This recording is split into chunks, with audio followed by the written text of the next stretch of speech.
Hotep. Welcome to Journey in the Self. I'm your host, Sarah.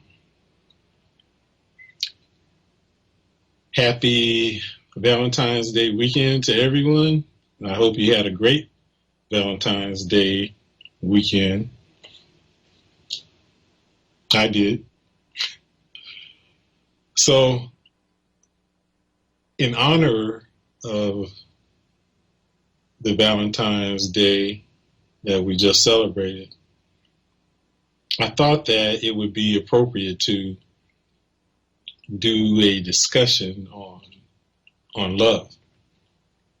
So we'll talk about how to discern between love and attachment and how to attract love into your life.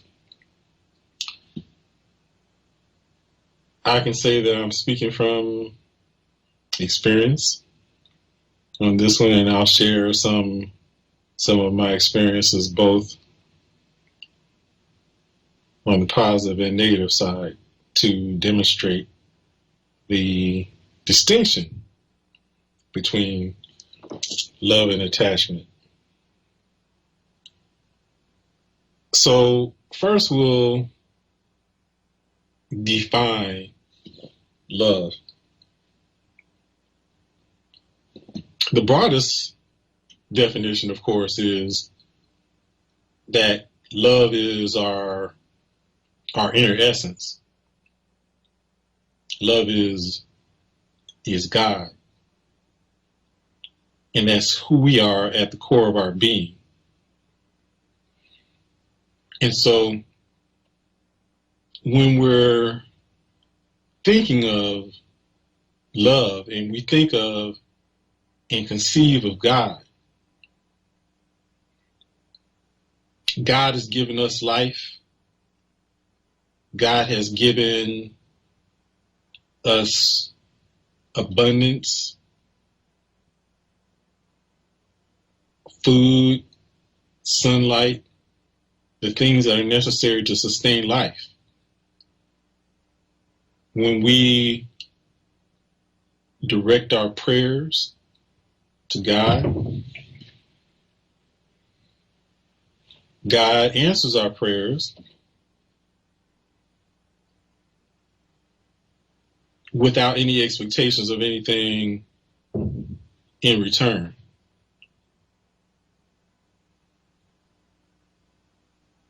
More often than not, we are given gifts from God, from the universe, and often there's no expression of gratitude. Yet God continues to give to us. There's a story that I can recall where an individual had made their transition and is invited on a tour of heaven. And on the tour, he was taken to a room. Well, actually, it was a number of rooms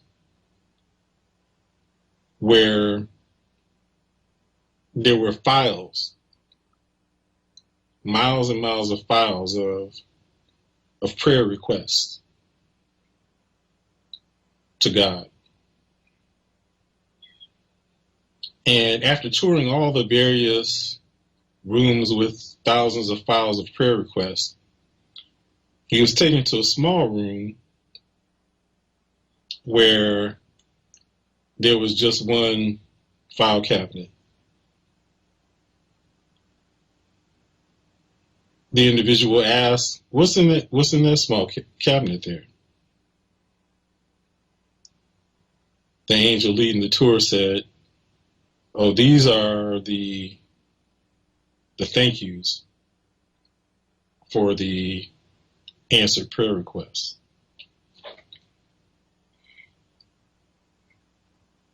So the story illustrated the distinction, the difference, the stark difference between the number of prayer requests and the expressions of gratitude. Yet God continued to give and continues to give, irrespective of the expressions of gratitude. And that is really the example of what true love is. True love is giving selflessly without the expectation of anything in return.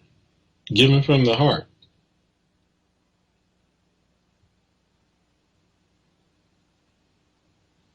And too often, our love is transactional.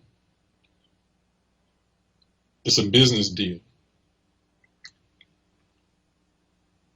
We seek love with the expectation of getting something in return.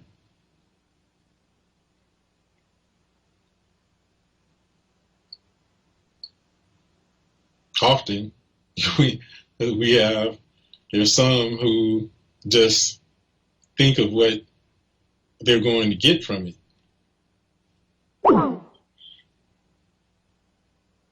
And then, if we don't receive what we want or expect in return, then we become disappointed, we become wrathful.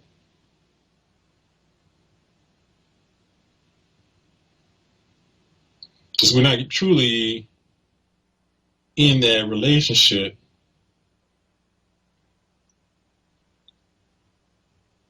based upon love.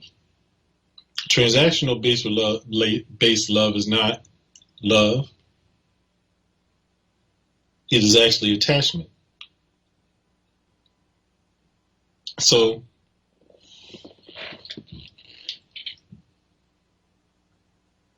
what are attachments? Examples of attachments. Attachments are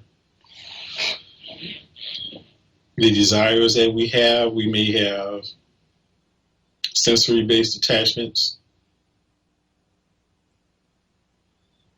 We may have desire-based attachments to receive gifts, physical gifts, to receive certain feelings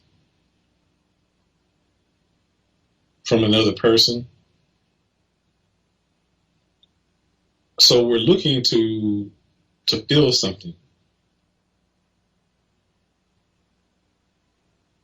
We're looking for something in someone to give us something that we perceive that we don't have. But that perception is an illusion. Because as I said at the outset, we are that. And so the search for love is really a misnomer, because we can't receive something that we already have. We are that.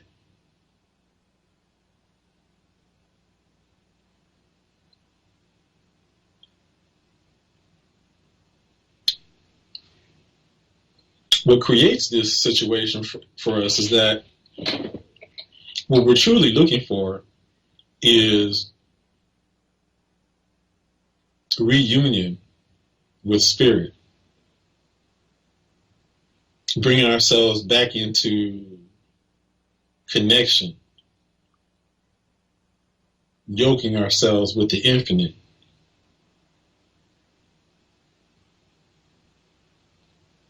Permanent reconnection. That's what we're seeking.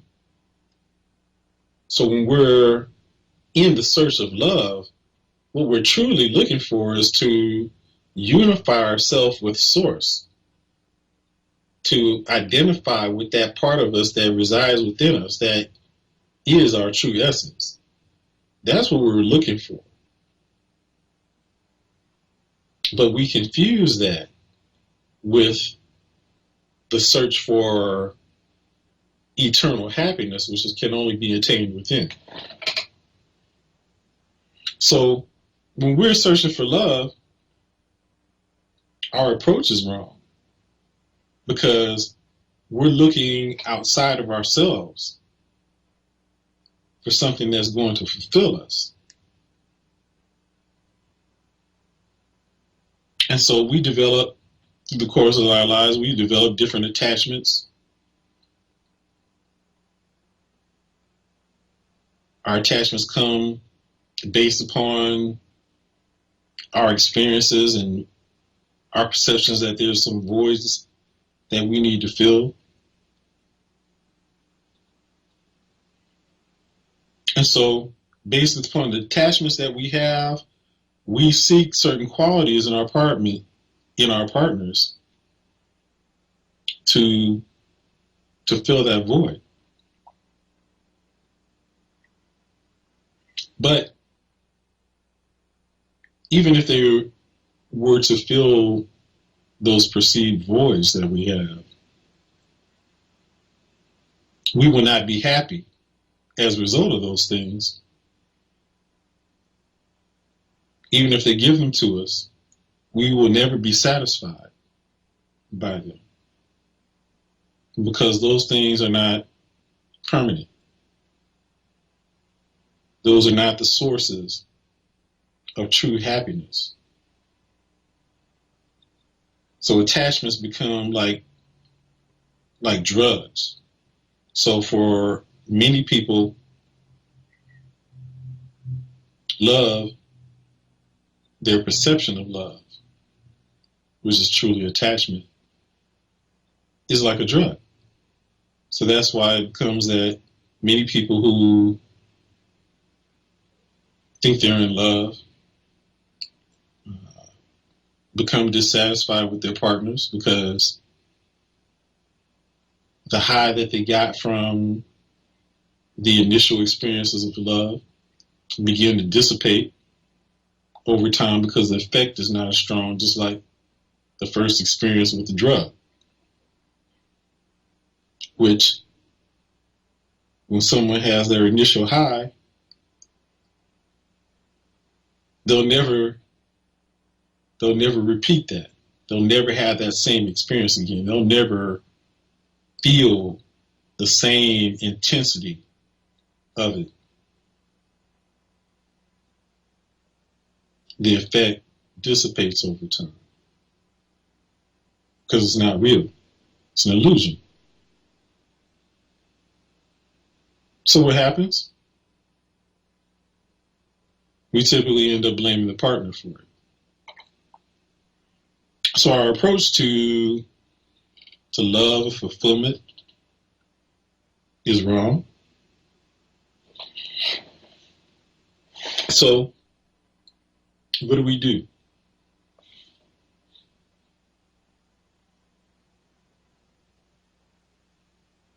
First, in order to attract love,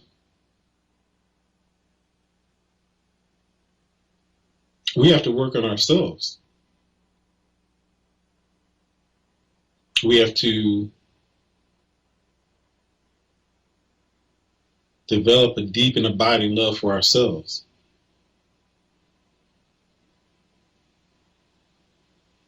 We have to go within ourselves to know ourselves, to understand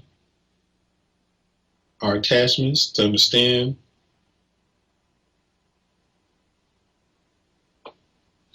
what makes us react, to learn to be able to transcend our attachments.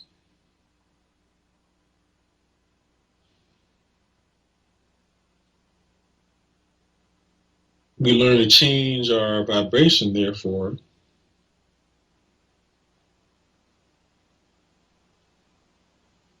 and by changing our vibration, we change what we attract to us.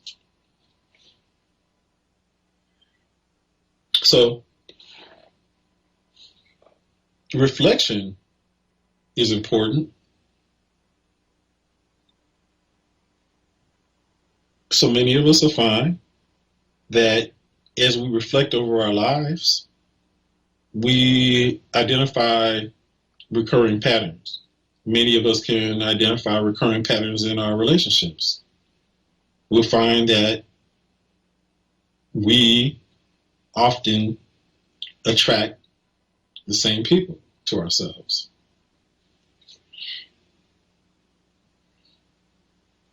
And we'll find relationships to be challenging. Particularly if we're in the beginning stages of our growth.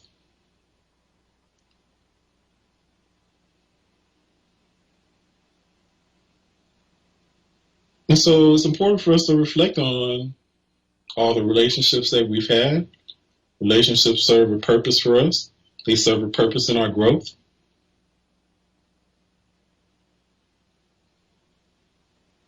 Relationships provide a mirror through which we can see ourselves more clearly. So we will invariably attract people who will bring up our issues, people who will push our buttons, which is all a positive thing if we can step back from the experience and see it, because all experiences that we have are designed to compel our growth. Every experience, every person that we have in our lives serves a purpose for our growth. If we can step back and detach and be able to discern what that purpose is.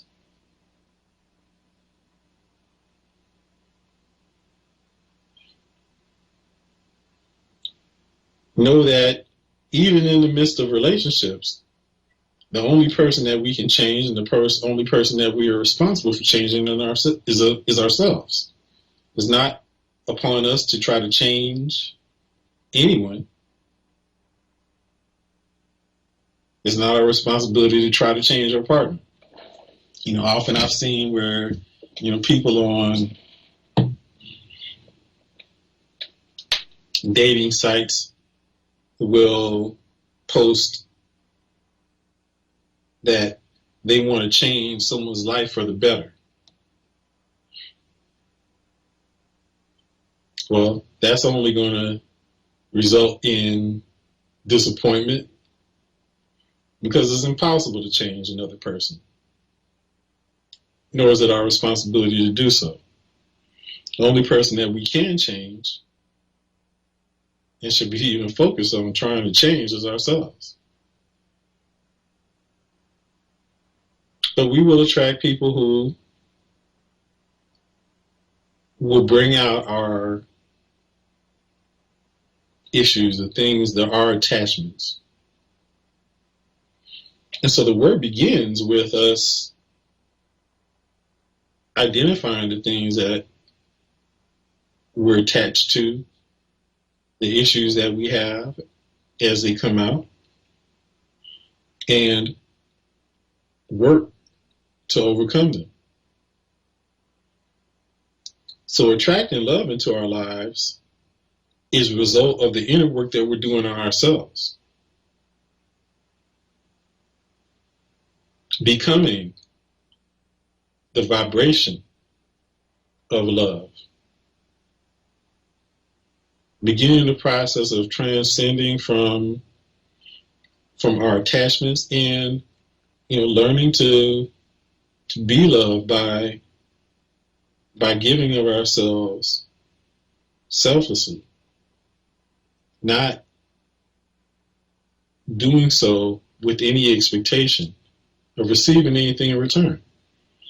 That's not to say that we will not benefit from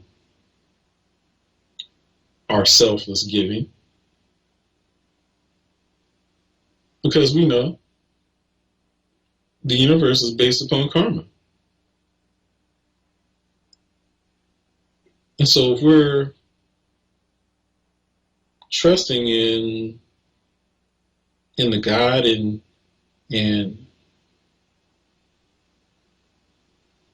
we're grounded in the knowledge of karma and how the universe works to our benefit when we engage in positive selfless actions, then we're not concerned about whether or not we will receive from it. We just give and make ourselves open to receiving and not having expectations of how that will come to us.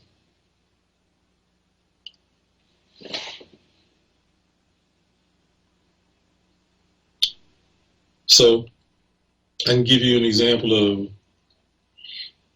of attachment, from my personal experience, and then contrast that with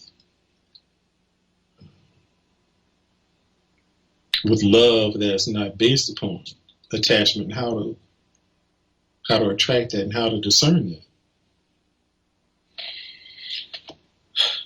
So in the past, and here's a key in terms of being able to make the right choices, and making the right choices not only in love decisions or relationship decisions, but just in general. Pay attention to your intuition.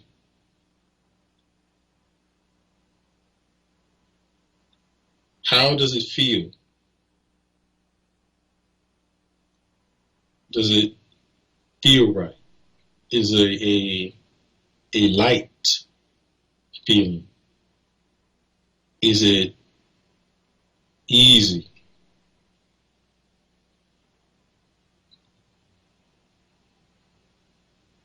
If you find yourself having to talk yourself into or out of something, it's not intuition.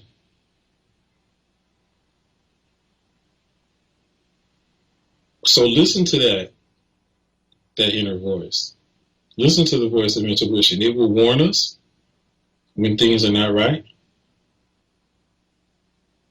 and it will alert us when things are not right.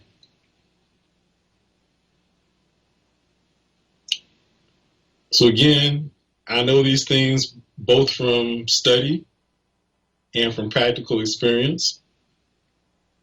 I've made some decisions based upon attachment, and those attachment-based decisions, which were based upon desires and expectations, led me to great suffering. I've had some disastrous relationships based upon attachments. Great suffering. I got into a relationship that the primary attraction was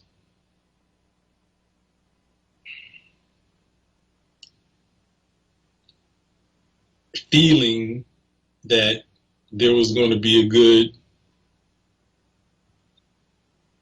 sexual experience, that there was good, strong physical chemistry between us. It was sense-based. There was attachment.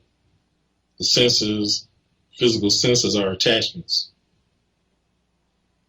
So I could perceive that there was strong physical chemistry between us. But my intuition at the same time, I was perceiving the strong physical attraction, the strong sensual attraction. My intuition was screaming to me, don't do it.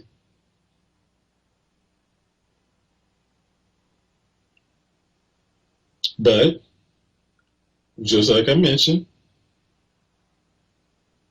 I went about the process of trying to justify it when to my intuition, who was warning me to stay away, leave it alone, Sarah.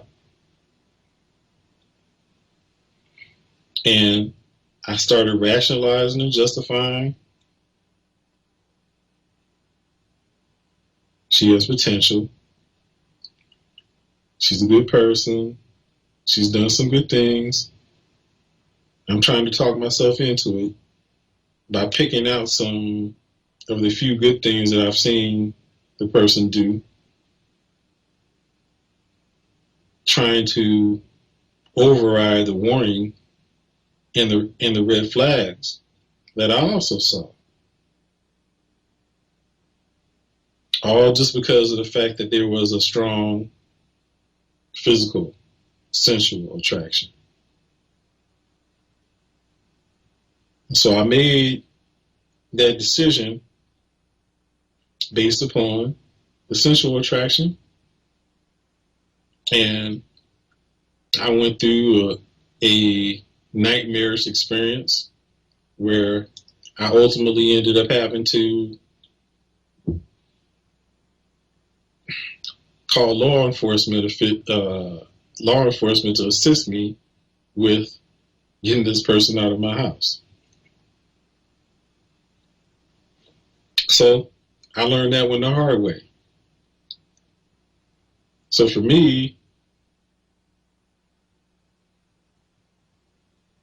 the understanding of attachment and the suffering that can lead to is not theoretical. In fact, as I was going through that experience, I was reading this spiritual book that was written by Paramahansa Yogananda on his commentary on the Bhagavad Gita. And just to show you how the universe works, there was a passage that I was reading as I was going through that experience where it talked about, and it was symbolic, but this is what was going on in my life. It talked about having an intruder in your house. That was the chapter that I was reading as I was going through that experience. There's no chance, coincidence, or accident. I didn't turn to that page looking for that. I didn't even know that that was in there. But I happened to be reading that, and that showed me the circumstances and how I got into that. And I had to take full responsibility for making that decision, because I made that decision. It wasn't for me to blame her. I made the decision. I attracted that.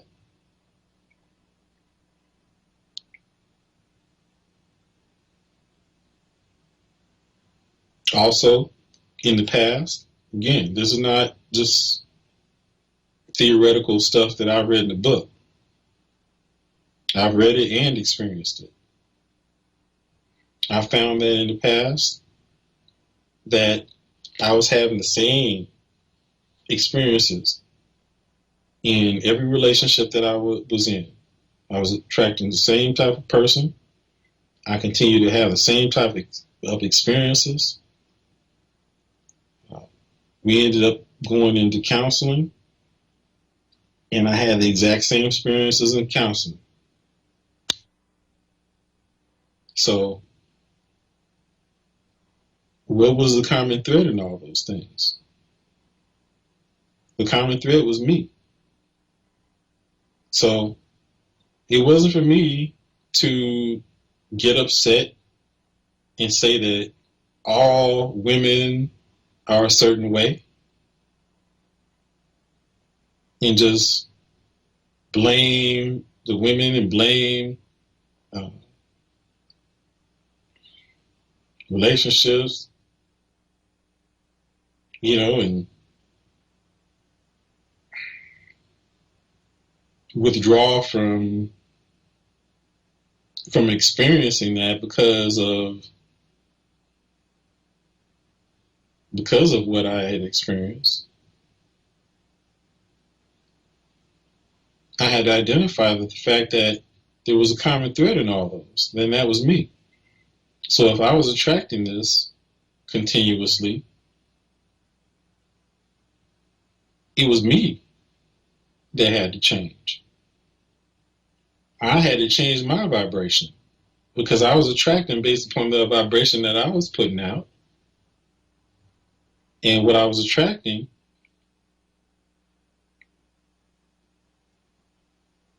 didn't result in a positive experience for me.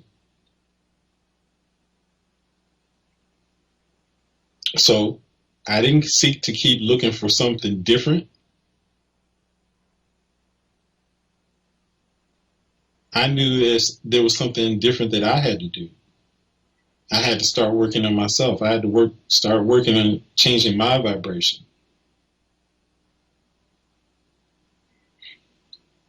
Now, those relationship experiences also, because invariably we're going to attract people who bring out, as I pointed out before, what our individual issues are.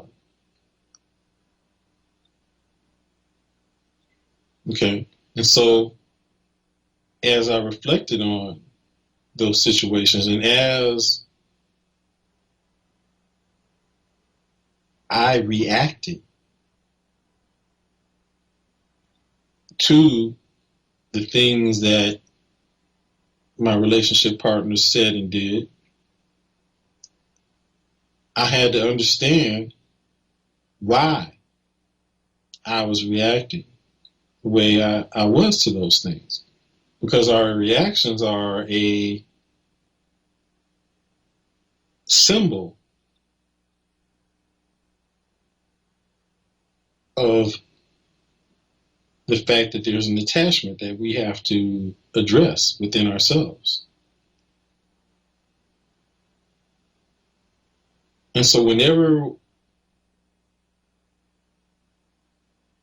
in action or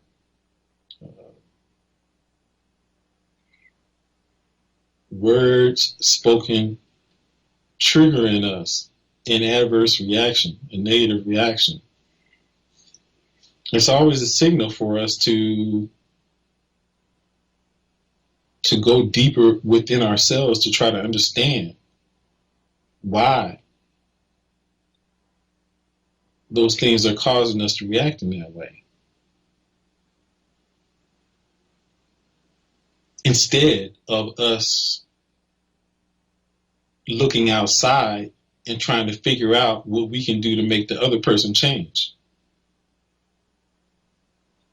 Because as I said at the outset, changing another person is impossible. And it's not our responsibility. The only person that we can change and are responsible for changing is ourselves. And the more work we do on ourselves, the higher our vibration becomes. And as we raise our vibrations, we attract in direct correlation to the vibration that we emanate, that we vibrate on, that we resonate on. Okay, so I withdrew from relationships for a long period of time to do the inner work. And here, as we're experiencing this this pandemic, which has required us to go within, stay at home, has brought for us an opportunity to go within. The metaphor of stay inside,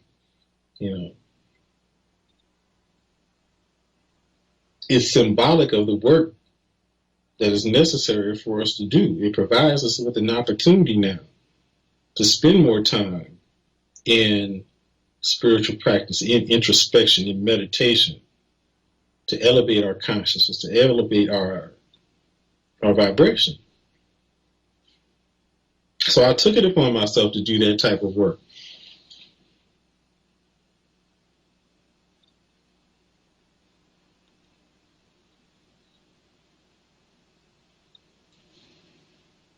And I was doing it not specifically to attract a relationship. As a matter of fact, for me, I had all but resolved that was not a likely scenario for me to be in a relationship. Because as I reflected upon my experiences,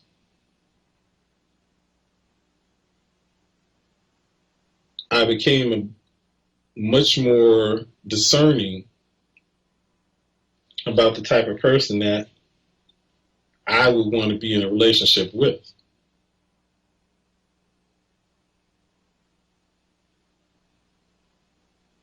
For me, I needed to be with someone who was on a spiritual path.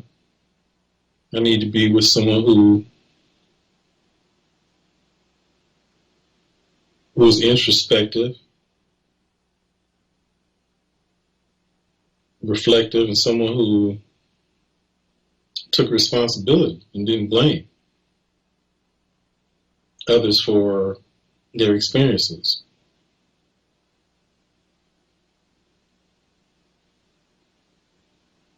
And honestly, I didn't think that such a person was in abundant supply. Most people, unfortunately,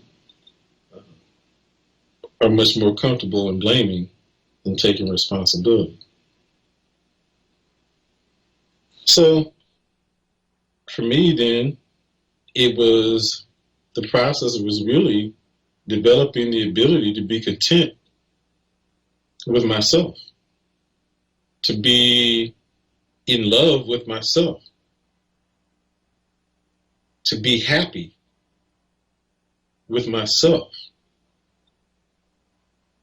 See, and that's important because happiness is not something that can come from outside of ourselves. Happiness has to come within. If we delegate the responsibility for our happiness to someone else, we will invariably be unhappy because it's impossible for someone else to make us happy. It's impossible for us to make someone else happy. Someone can add to our experience of happiness. It can be enhanced. But we have to be there first. We have to be happy first in order to attract happiness. We have to be love in order to attract love.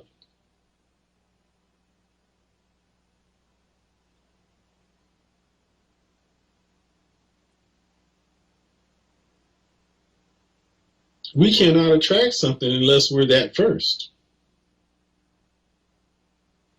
So that's why it's important for us to engage in the inner work first.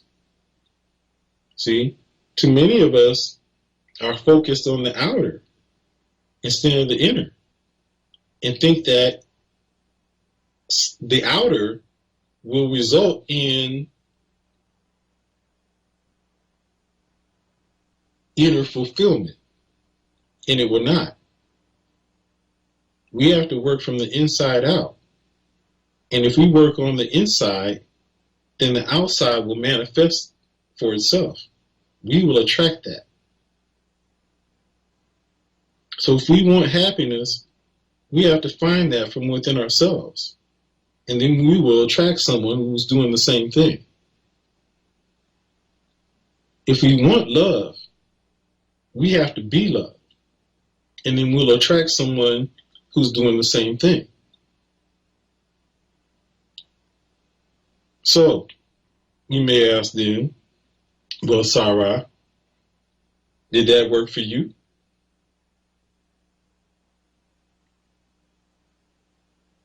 And the answer is yes, it did.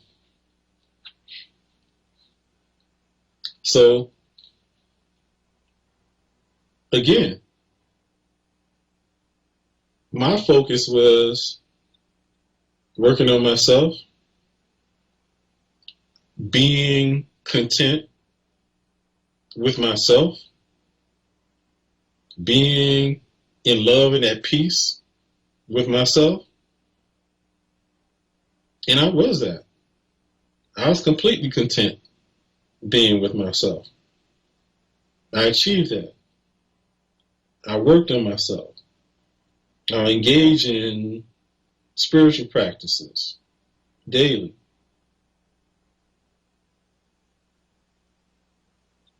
I do my meditation.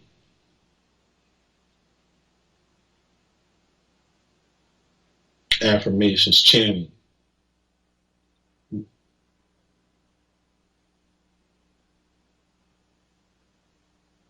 The yogi practices that I engage in.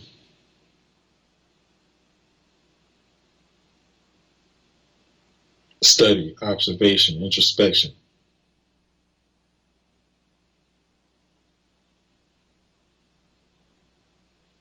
Observation, making course corrections as I observe myself, noticing mistakes, recurring patterns that I had engaged in that led to negative consequences, learning from those, and then making corrections to my course. Not to say that I'm perfect. I'm still, working on that. I still do that work. But I acknowledge the fact that, I have come a long way. I've improved. And so, as a result of doing that and, just being at peace and contentedness with myself, it turned out that I ended up attracting someone who is of like consciousness.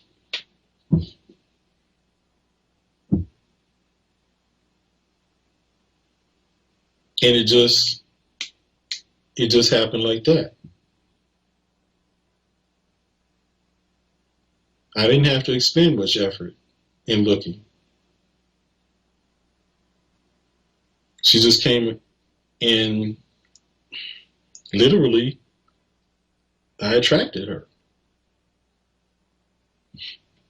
And just as I was talking about intuition, and I gave the illustration example of not listening to my intuition and the intuition warning me against a bad decision,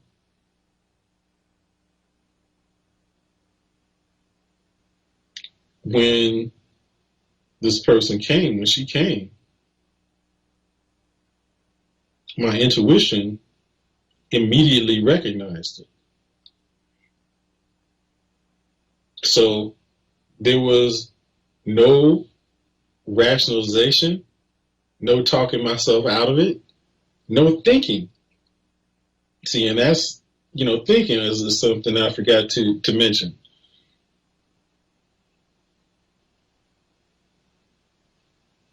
Thinking will often derail us. The answers don't come from thinking. Thinking gets in the way.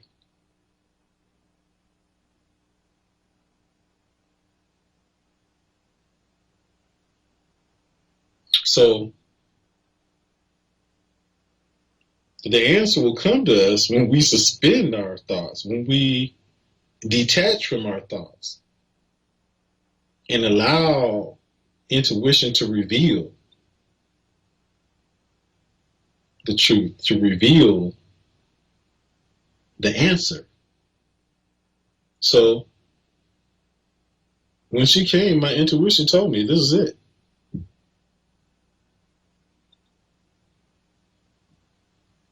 No need to look. Basically, what I had done was I just put myself on the Facebook dating app for 2 days, and I was only going to stay on there for 3 days. And so, because of the inner work that I was doing, the universe brought that to me, brought her to me. And upon recognizing that, my intuition told me that this was it. This is what you wanted.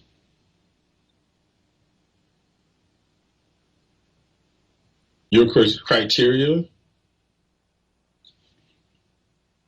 she fits that. So I listened to my intuition and I immediately took myself off. I recognized what the universe had brought me, and I just expressed gratitude. So, again, the lesson is, listen to your intuition both from a affirmative standpoint and also when it's warning us against making a poor decision.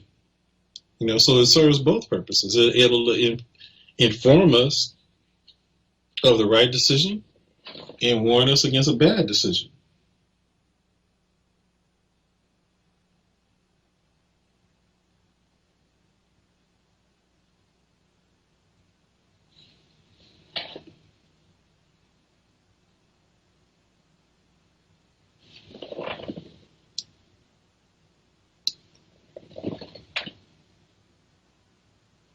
So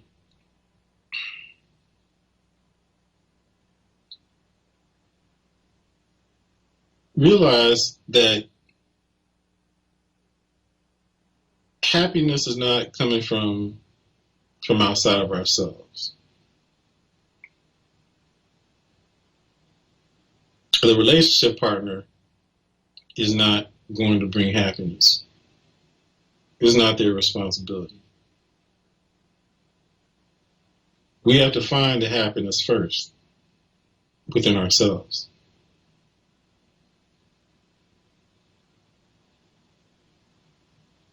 We have to tune ourselves into our inner essence through self-reflection, introspection, meditation.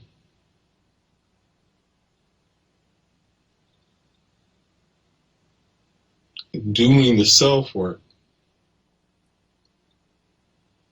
is what will prepare us for attracting that which we want in our lives. If it is the case that we wish to attract a loving and fulfilling relationship through which we can share happiness, not someone bring us happiness, not someone to bring us love, but to share it. And we must first be that. We must be happy within ourselves. We must be love. And love is selfless. It's not selfish. We learn the distinction between transactional based love which is basically a business deal. You give me this and I'll give you that. That is how most relationships work. And when I say work, that's a loose term because those type of relationships don't work. But that's typically when we hear people discussing their desires for being in relationships, it's always based upon what they want from another person. And it is a transaction. It's a business deal. If you give me this, I'll give you that. That is not a relationship. We have to be in a place where we are giving of ourselves selflessly.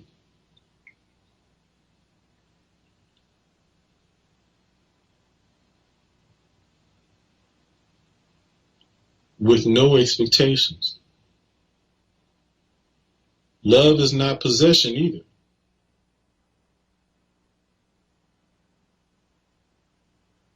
You know,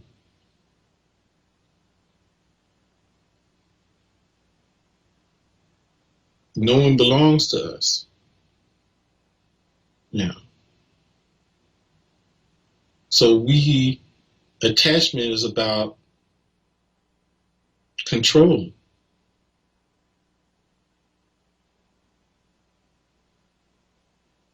But when we try to control something based upon our attachments, it'll leave. Because attachment is fear-based. So attachment is not love. Anything that we try to control will ultimately want to escape.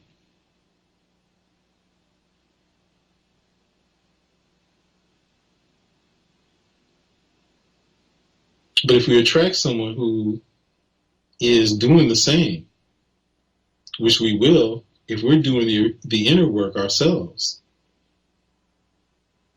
then we will attract someone who's like-minded, and engages in like action. So if we trust that we're doing the inner work, we will attract someone who's doing the same inner work. And if we're giving without expectation, if we're giving selflessly, then we will attract someone who will do the same thing.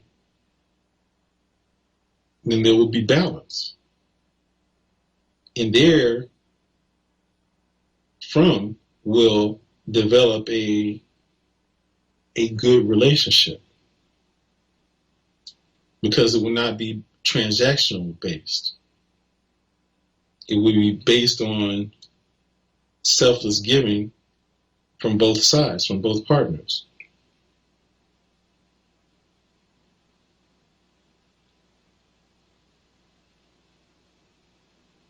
And that's what we want.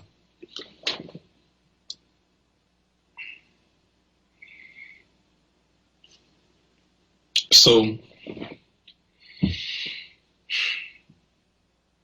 I've given some food for thought, and this has been kind of a glimpse into some of the things that you would learn in my relationship seminar. Is a very quick summary of some of the things that I teach in a relationship seminar. That one is pretty expansive in some of the topics that we cover in my relationship seminar.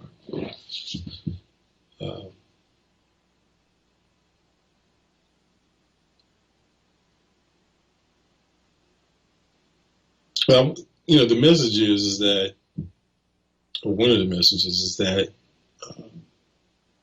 relationships are a great means for for spiritual growth, if we look at it the right way, is they provide a great opportunity for spiritual growth, because relationships magnify the issues that each of us have. And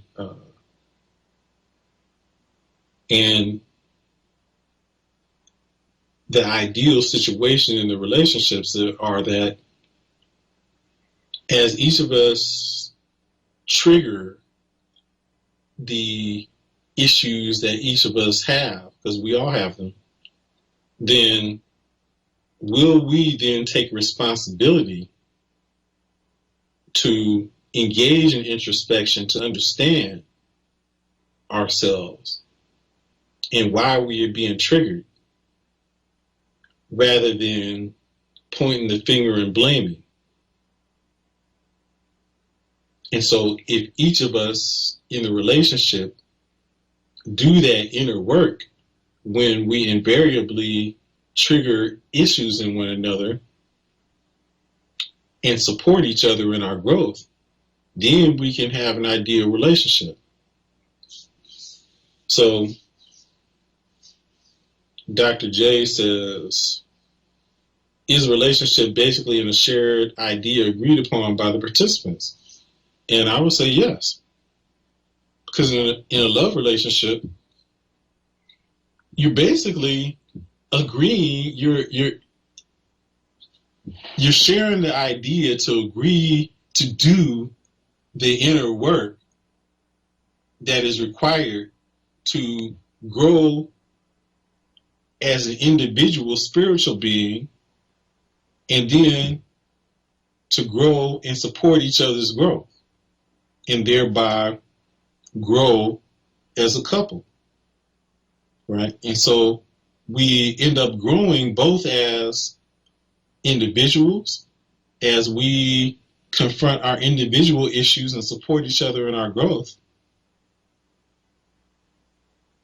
and then merge as well as a couple and grow as we support each other's individual growth.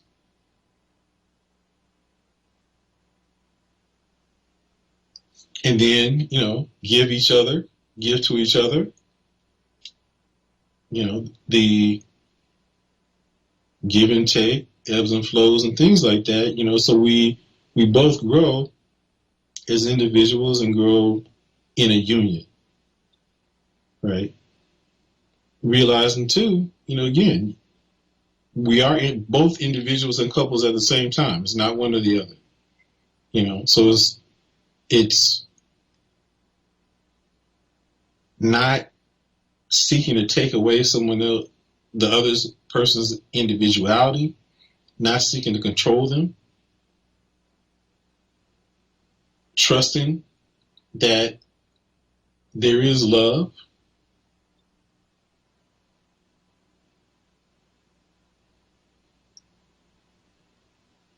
by giving love selflessly and knowing that your partner is going to do the same thing.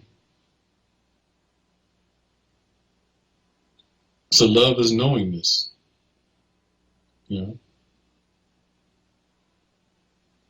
Love is trusting that love will do what love does.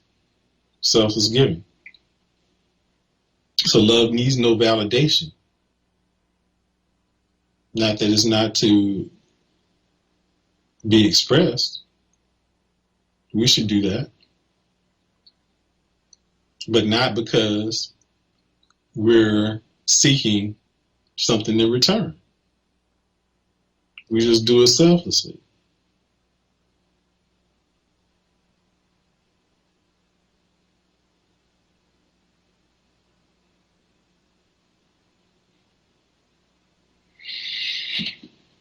There's a lot more I could talk about in terms of this. I think it's also, important to know that and to understand that men and women communicate differently. So it's important to be able to realize those things. But that's something that I'll talk in the seminar. I'm not giving the whole seminar here on the show.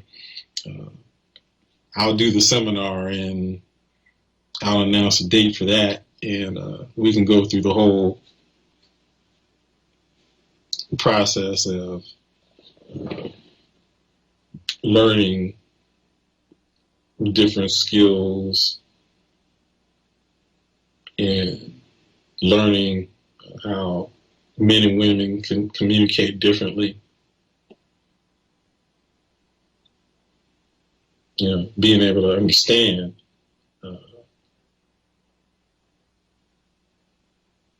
how women and men communicate so that we can better relate. And because relationships is relating, right? So, those are things that we'll talk about during my upcoming relationship seminar. So now I'm kind of putting myself on the clock to organize and have one. So that's something that I will do, and I'll announce that soon. And I guarantee that if you put those things into practice, it will, one, help you attract a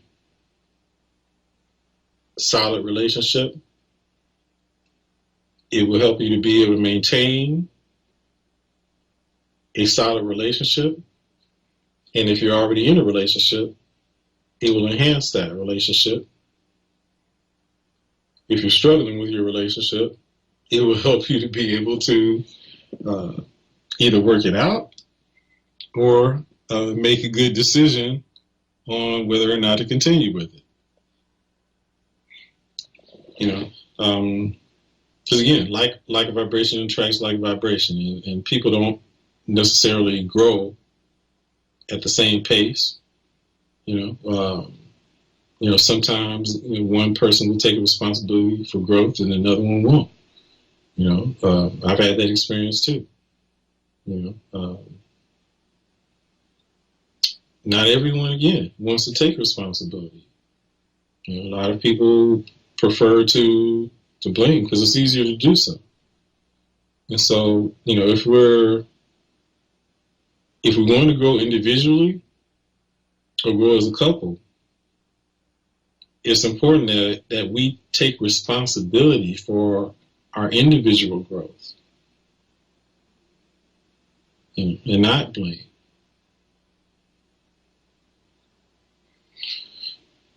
So, again, I've shared a lot of information. I hope that this has been beneficial to you. And, again, these are not just things that I've read in a book. I've read many books. And, so I can share some of these things both from my study, but also everything that I teach from a spiritual standpoint, I can relate some experiences of those things. So my education is both from study and both experience and reflecting on those experiences, to where it's practical, So I see that those things, that those spiritual truths are indeed truths because I've experienced those things. So I would highly encourage you to look out for and sign up for the upcoming relationship seminar when I put it together and announce it.